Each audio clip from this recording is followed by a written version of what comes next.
बिस्मिल्लाहिर्रहमानिर्रहीम इय्याका नअबुदु व इय्याका नस्तईन। तो गाइस अभी हम बारबिचुरेट्स के ऊपर जो है ना एक डिस्कस करने लगे हैं। मतलब अल्कोहल और बारबिचुरेट्स कहीं ना कहीं मिलता जुलता ही। तो ये बेसिकली CNS जो था ना वो डिप्रेसेंट के तौर पे एक्ट करता है, ठीक है। बारबिचुरेट मतलब बी से ब्लास्ट लंग्स, मतलब लंग्स के जो एल्वियोलाई है ना उसके साथ ब्रोंकाई जो है ना उसके साथ इसका सारा का सारा ताल्लुक है। क्या करता है रिस्पायरेटरी, एक तो इसने फेलियर करवा देना है, और रिस्पायरेटरी फेलियर होगा तो हमारे पास क्या होगा, लंग्स का एडीमा हो जाएगा। लंग्स के अंदर जो है ना वो जो पानी भर गया तो लंग्स एडीमा इसके अंदर आ जाएगा।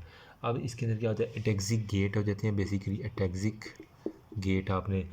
उसके बाद है इनडिस्टिंक्ट आर्टिकुलेशन, इन डिस्टिंक्ट आर्टिकुलेशन आपको दिखेगी। फिर डिप्लोपिया WN आपको दिखेगी। स्टूपर कोमा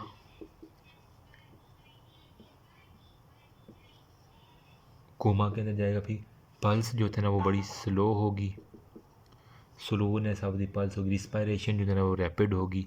रिस्पायरेशन हमारे पास रैपिड तेज़ से जो है ना वो रिस्पायरेशन करवाएगा। फिर हमारे पास ओलिगो यूरिया होगा, मतलब यूरिन जो है ना वो कम आएगा उस बंदे को। फिर वो अल्टीमेटली जो है ना वो ज़्यादा हो गया तो डेथ हो गया। माइल्ड इंटॉक्सिकेशन ग्रेड 1 होता है। एक मिनट मुझे ये मिटा के आपको बता देता हूँ मैं, ठीक है। वो कह रहा है कि हमारे पास एक होती है माइल्ड इसकी इंटॉक्सिकेशन बारबिचुरेट्स की। फिर हमारे पास होती है मॉडरेट, होप सो मैं अपनी बात समझा पा रहा हूँ। मॉडरेट हो गया इंटॉक्सिकेशन। फिर हमारे पास होता है सवेयर इंटॉक्सिकेशन। 3 इंटॉक्सिकेशन बुक के अंदर लिखी हुई है, शहबाज के अंदर भी और बाकियों के अंदर भी देख लीजिए।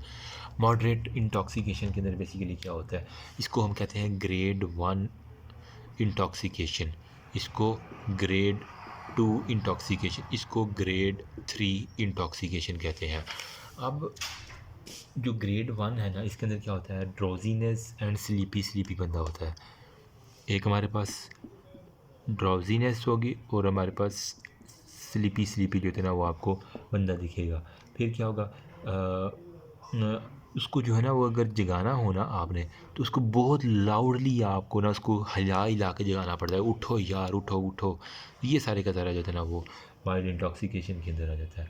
फिर हमारे पास जो है मॉडरेट के अंदर ग्रेड 2 आ जाता है। इसके अंदर बेसिकली होता है कि कॉन्शियसनेस जो है ना सेवियरली डिप्रेस्ड होती है, कॉन्शियसनेस सारी की सारी। फिर हमारे पास जो है ना डीप रिफ्लेक्स वो एब्सेंट होते हैं। Depressed consciousness, deep reflex absent हो गया। और अरूज जो होता है भाई स्टिमुलेशन, जब उसको जगाया जाता है ना, ठीक है, तो वो एक दफ़ा जो है ना कन्फ्यूज सा होता है। फिर वो जो है ना आफ्टर फ्यू मोमेंट जो है ना वो फिर कॉन्शियस की तरफ आता है, फिर उसके बाद अनकॉन्शियस हो जाता है। ये होता है मॉडरेट 2 की, मतलब थोड़ा सा जागा फिर अनकॉन्शियसनेस के अंदर गड़बड़ा कर। अब ग्रेड